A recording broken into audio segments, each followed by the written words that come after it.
What if the habits you have been fighting for years aren't actually a failure of willpower? What if the reason you keep returning to the same behaviors is that at some deeper level, your mind has learned to protect, reward, or reinforce them? We often tell ourselves, I just need more discipline, but lasting change may require something different, understanding the subconscious patterns behind our behavior and learning how to change them. Today's guest, Jonathan Logan, a transformational coach, hypnotherapist, behavioral expert, change expert, and the creator of the Stop Smoking Forever system.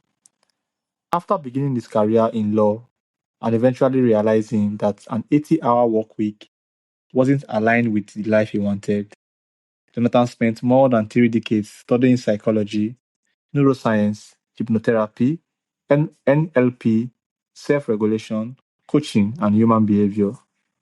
Today, he helps people break addictive patterns, change the way they think, reshape their identity, and take greater ownership of their lives. But his work goes beyond smoking cessation. It's really about a much bigger question. How do you stop being controlled by patterns you didn't consciously choose and start intentionally creating the person and life you actually want? Jonathan, welcome to the show. Hey, thank you, Darlington. It's really nice to be here. It's a pleasure to meet you. Thank you so much. And I hope you enjoyed that introduction. Yes, it was a very gracious introduction. I hope to live up to it. Okay. So you say that many behaviors aren't really a willpower problem. So tell us, what is actually happening when someone desperately wants to change but keeps doing the same thing? Yes, yes, it's a great mystery for most of us. Um, Typically, when we have a behavior we want to change, it's because we want something else. We want something more. Maybe my behavior is to smoke, and instead I want to stop coughing so much, stop having so much problems with my lungs, and so forth. And I want something else, but the habit seems to be stronger. And there's a really good analogy, Darlington, that I saw one time. The subconscious mind and the patterns of the brain are already in place, and we're trying to do something new. And that's like having a giant iceberg in the ocean being pulled from west to east in the current, and our desire to change it is like the wind blowing the other direction. Until we change the undercurrent of our brain, and until we change the subconscious mind and the patterns in the brain, then it's very difficult to just change the behavior. Now, having said that, it can be done. It can be done if there's a great deal of pain or a great deal of necessity or a great deal of fear of pain. Let me give you an example. We know with smoking, and I'll use that because there's so many good examples.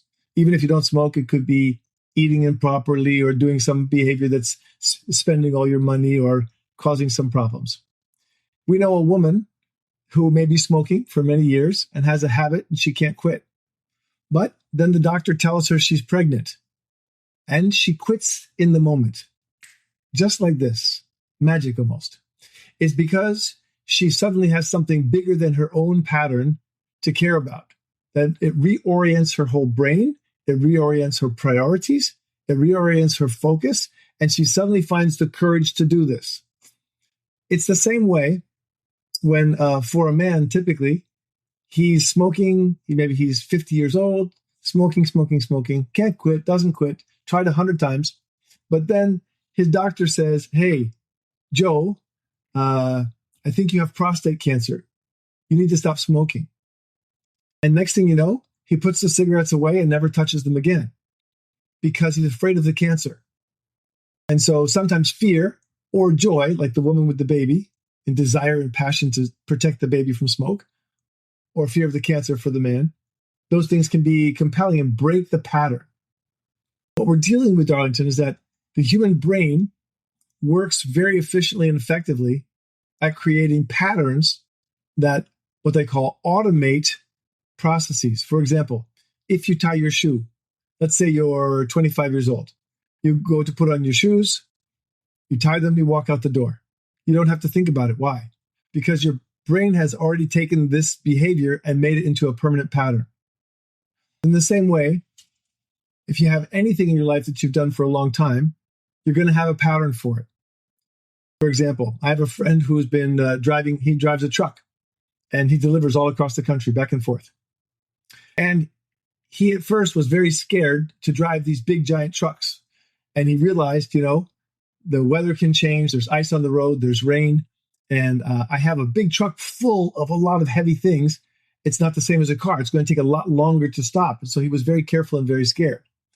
But now his brain has taken in thousands and thousands of hours of driving. And it's almost like the truck is an extension of his body. When you and I walk, maybe we can throw a ball back and forth to each other and talk at the same time, or ride a bike and talk to each other, because we have the pattern of riding a bike or throwing a ball already in the subconscious mind, already in the body itself. The body remembers.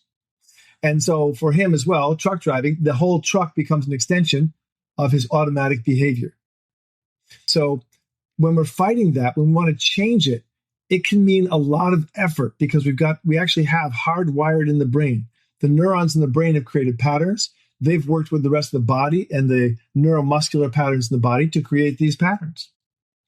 And the next thing that happens that keeps the pattern there is that the pattern gives us signals and gives us rewards for doing the pattern.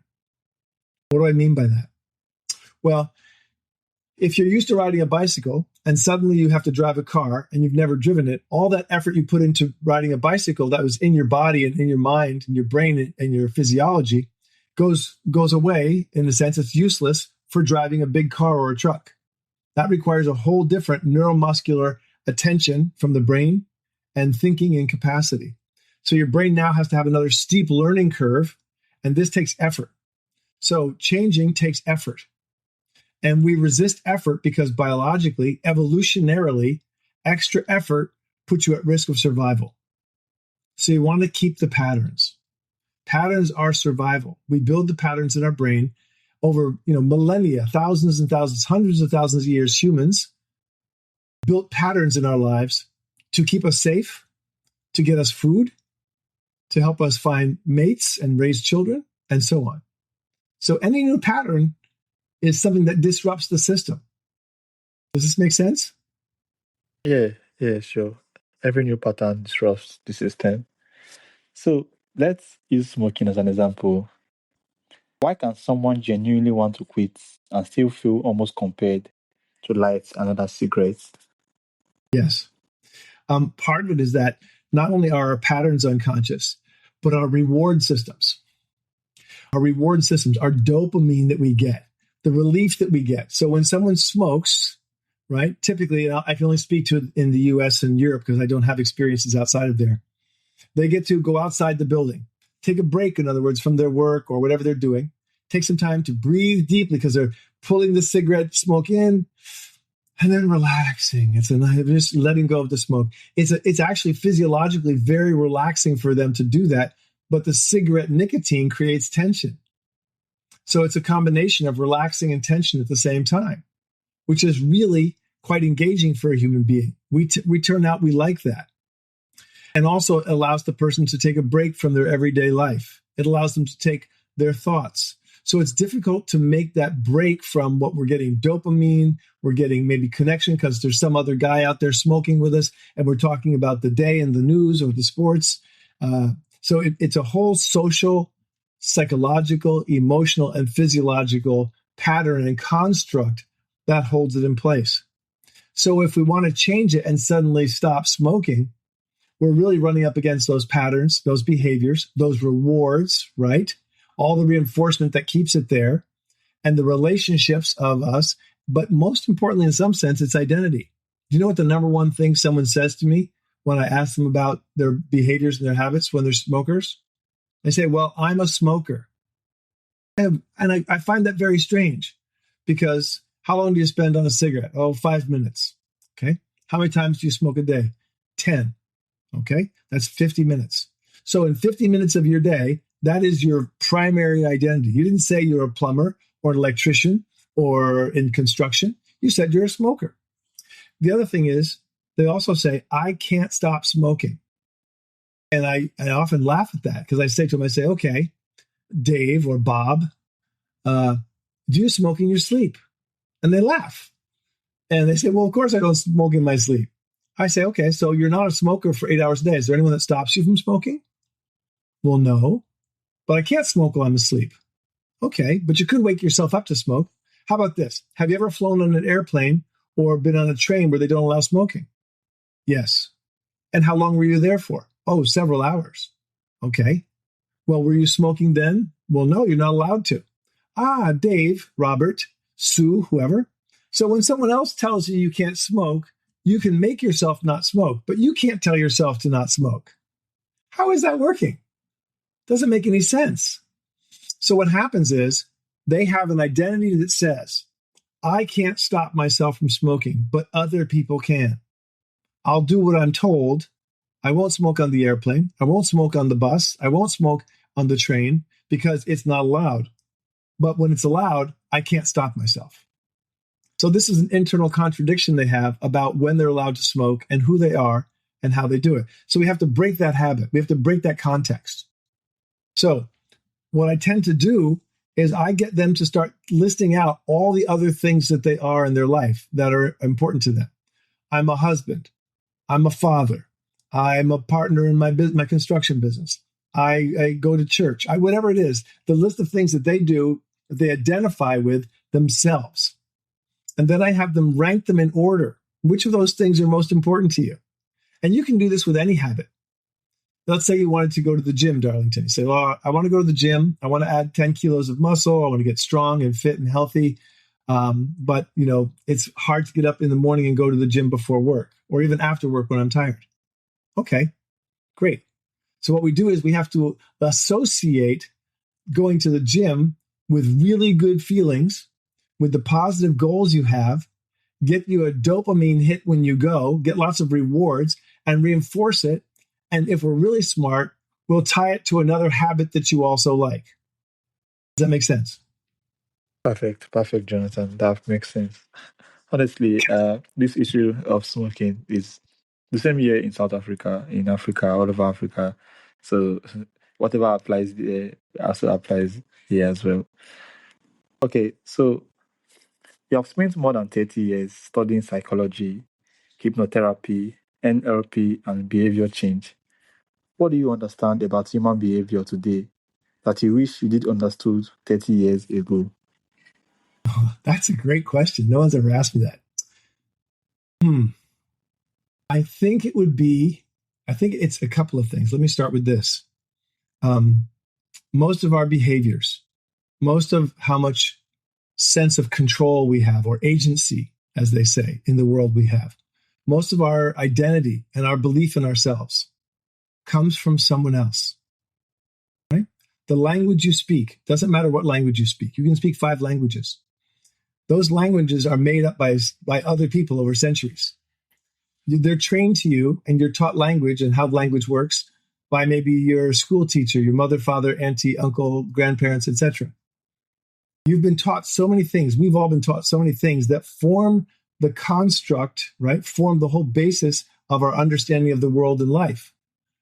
And inside of that is who we're supposed to be, how we're supposed to act, what we're allowed to do, how do we behave, how do we respond, when do we respond, and what's appropriate. For example, in some cultures, if someone insults the family, the son is duty-bound by honor to fight the person.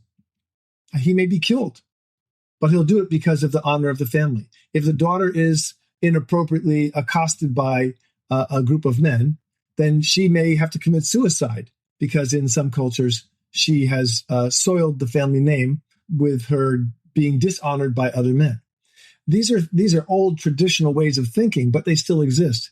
They're just very good examples because they're so clearly different from the way most people think about the world today.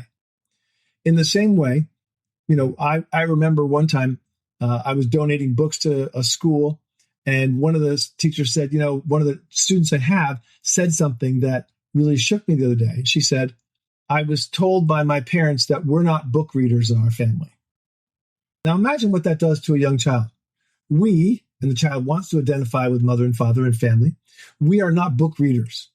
Therefore, the child gets an idea and a belief in their brain that they're not going to be open to reading books, that books are not valuable, that they shouldn't read books, and that other people do that, but we don't. See how the child's identity and life path is suddenly crafted by an offhand comment by a parent. Also, what I've also learned is, so not only do we get most of our early childhood identity from others, is that if we want to change, it's a proactive, it's an ongoing proactive way of examining our life. Who am I? What do I believe? Why do I believe it? Is it accurate in the world? Do other people believe something different? If they believe something different, does that belief appear to be more effective? Let me give you an example. I remember going to church as a young boy, and the minister said, money is the root of all evil. Money is the root of all evil. That's not actually what the Bible says. The Bible says the love of money is the root of all evil. But as a child, I heard money is the root of all evil. So when I was young, I had no interest in money.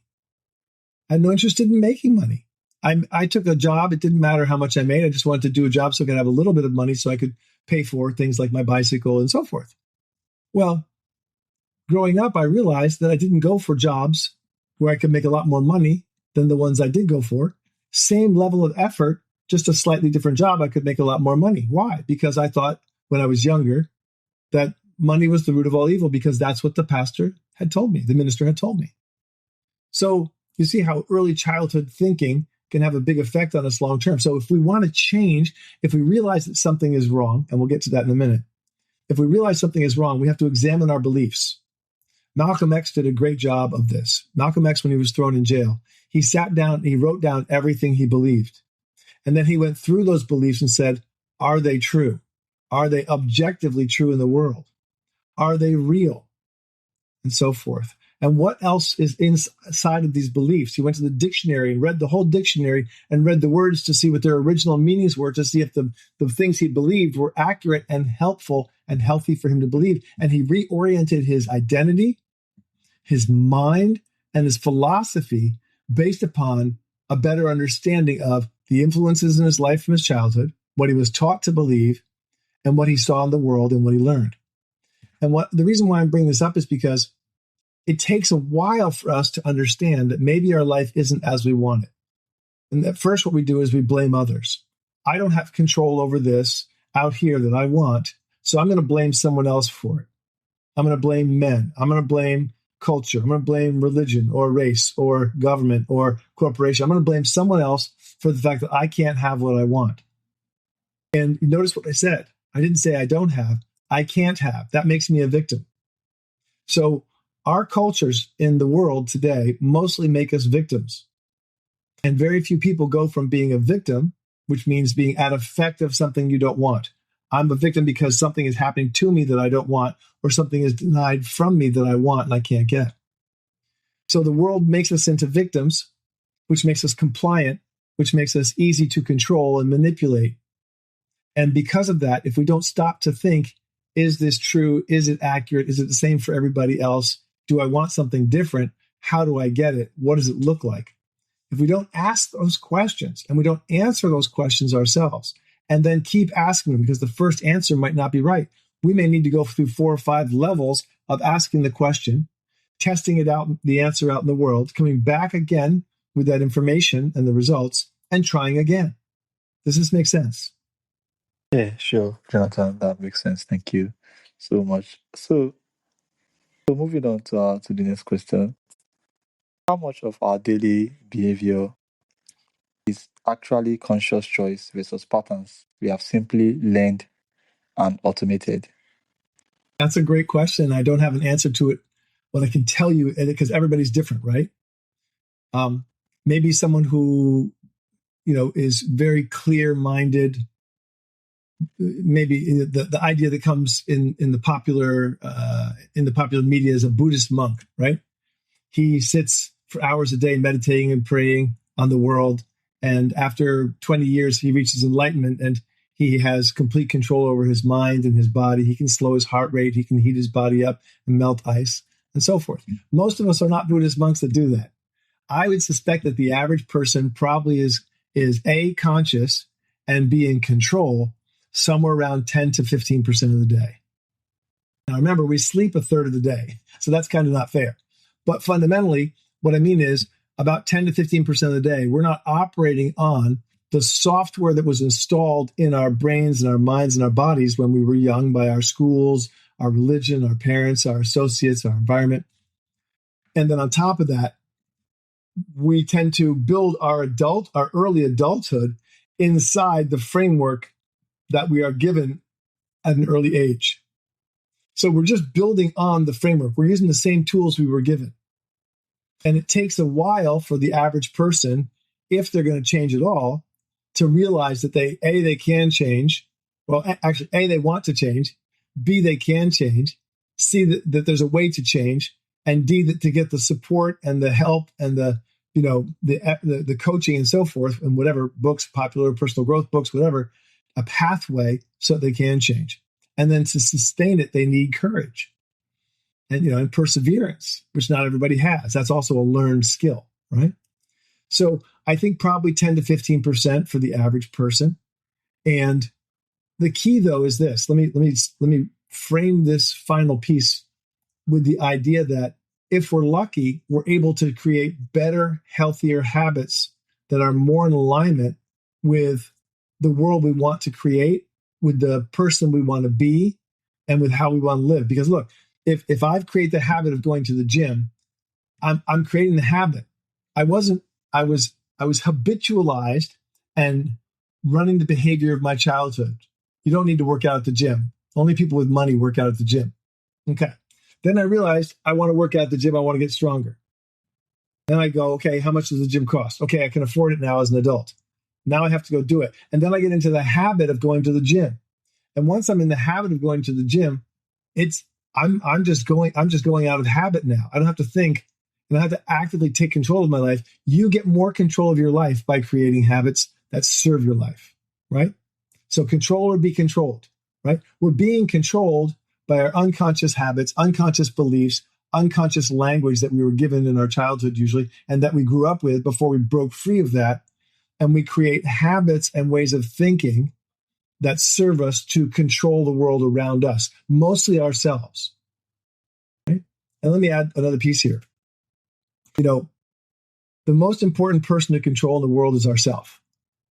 When we control ourselves, when we build habits, when we build our mind, when we build our understanding of the world, when we can see clearly, when we're willing to be a constant learner because what we think may be true may not turn out to be true. And that's a superpower, to be willing to just switch when it's time. If you think this car requires standard English tools, old English measurements, and then suddenly you learn metric, you don't get angry and upset. You just reach for a different size wrench.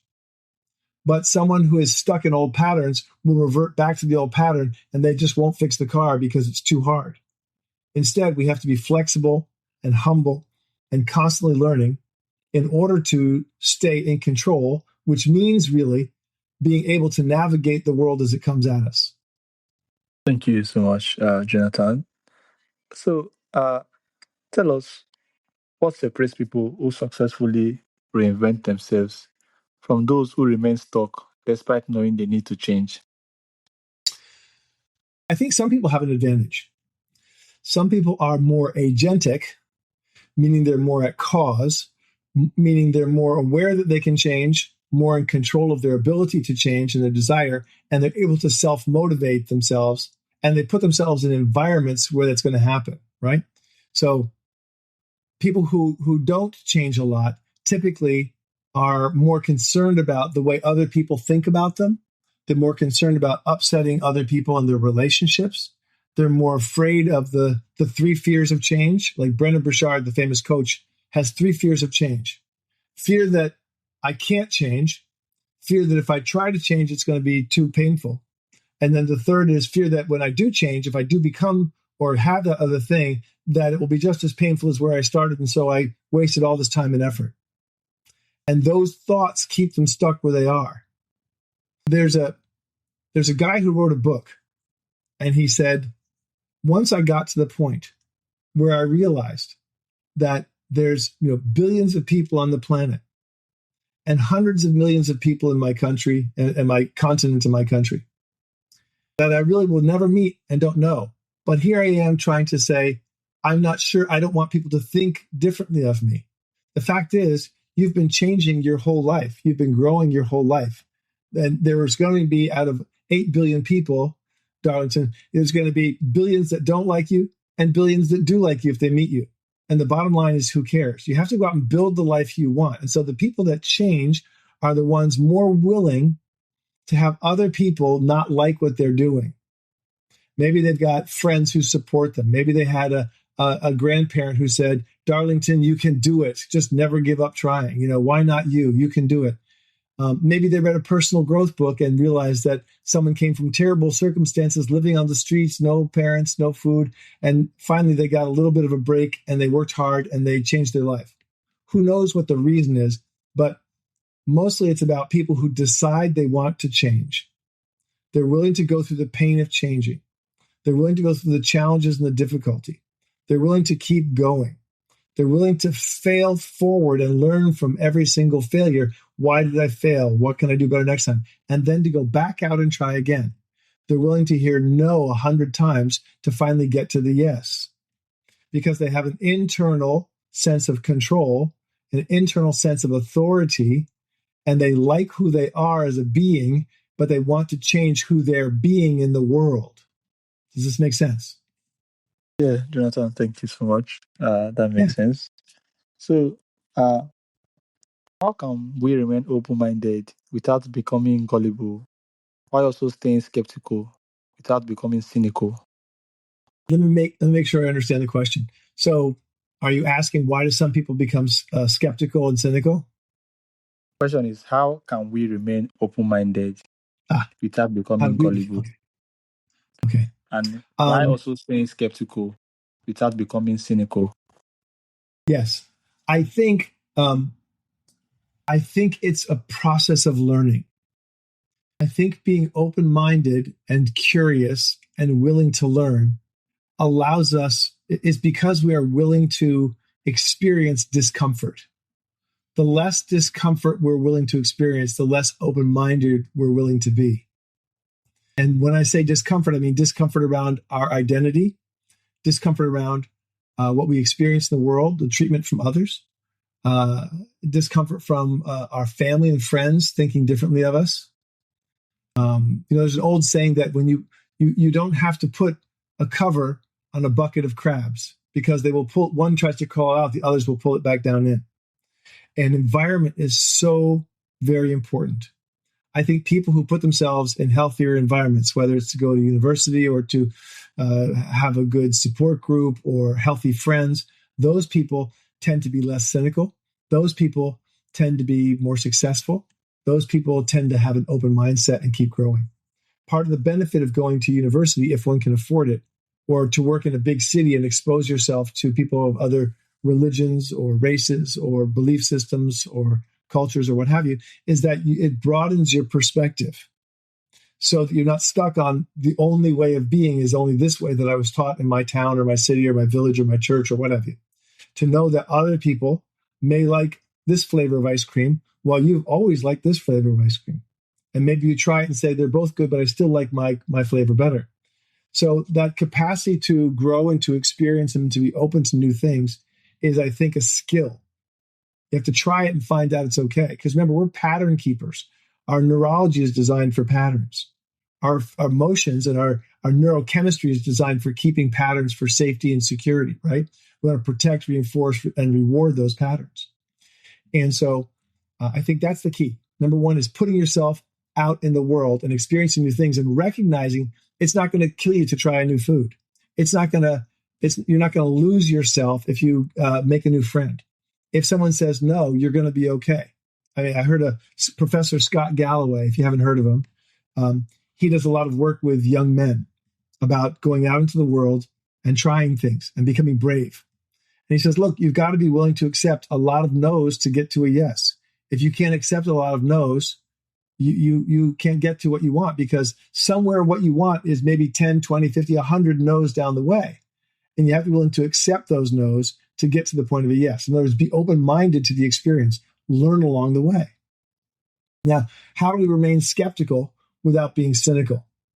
That's a hard thing to do for a lot of us, because if we're skeptical and our skepticism is rewarded with finding out that we've been fooled or tricked or lied to, or the information is wrong or something like that, or that's bad, then we tend to build a pattern, because we're pattern makers.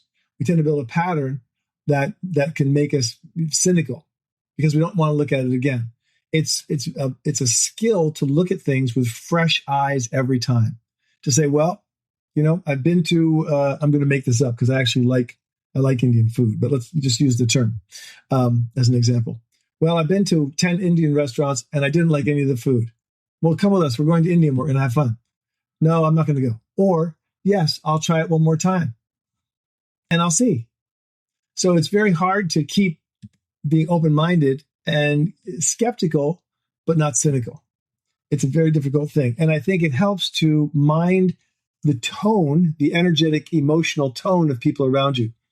You want to put people around you and place yourself around people who are positive, open-minded, caring, empathetic, and willing to experience things with you and talk about things without judgment. Because if we can't talk about things without judgment, then we're going to get bitter, because we keep getting judgment. It's very hard. Thank you so much, Jonathan. So, finally, if someone listening knows they need to change but feels completely stuck, what is the first thing you would have them do to begin taking control of their life? Yes, there's a couple things. First is to know that you can change. You have to have a belief that you can.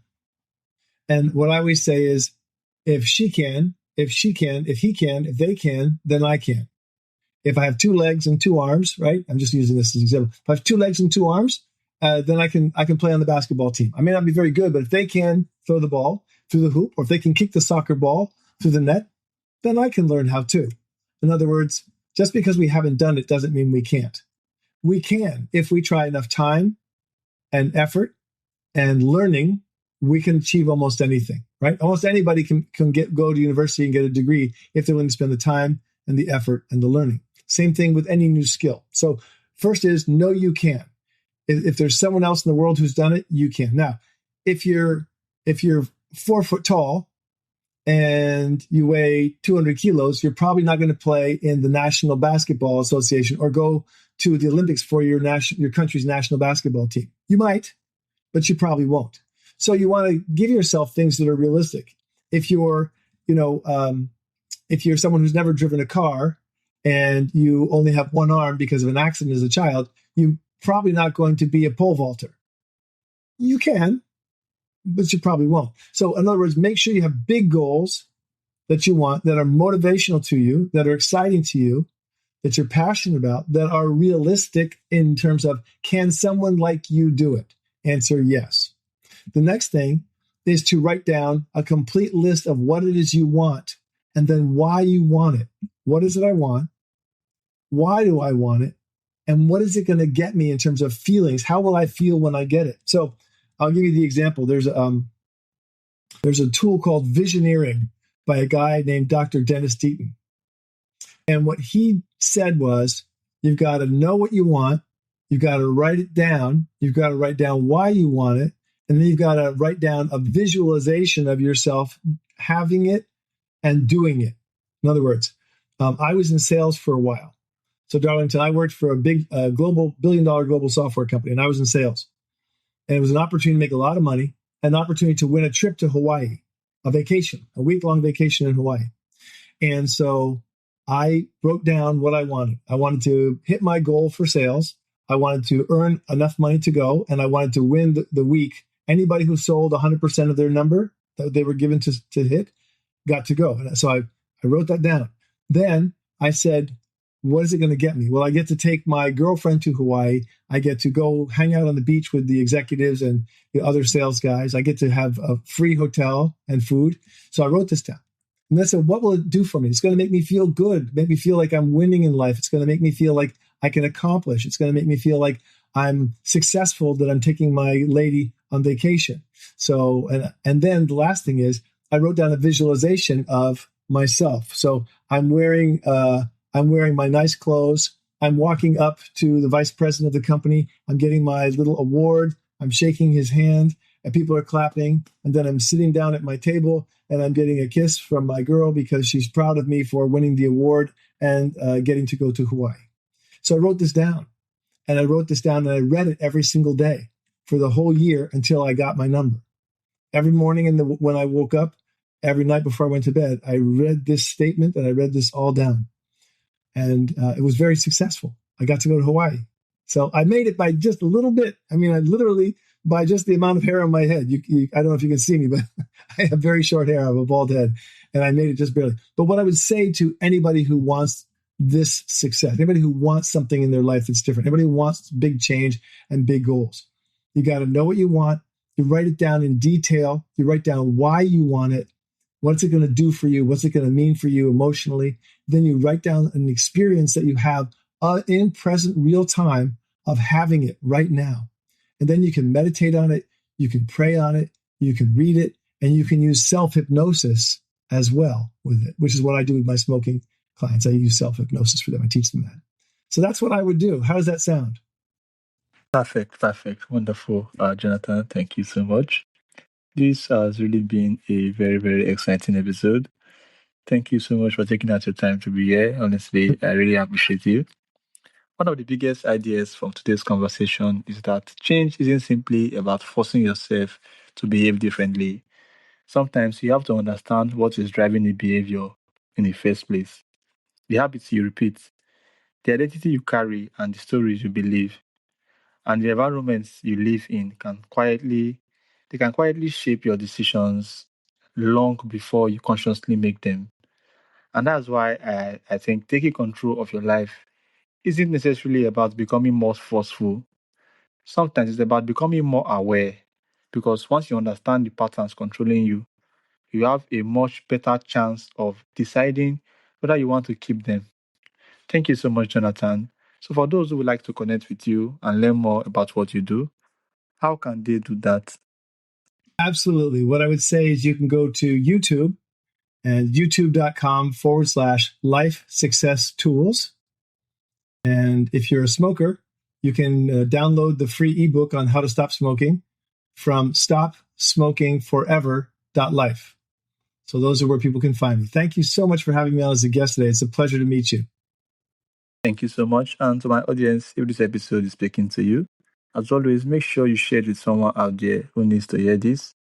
I love you guys so much, and I'll see you guys on the next episode on the show. Thank you so much, Jonathan, and have a wonderful day ahead. You're welcome. Take care.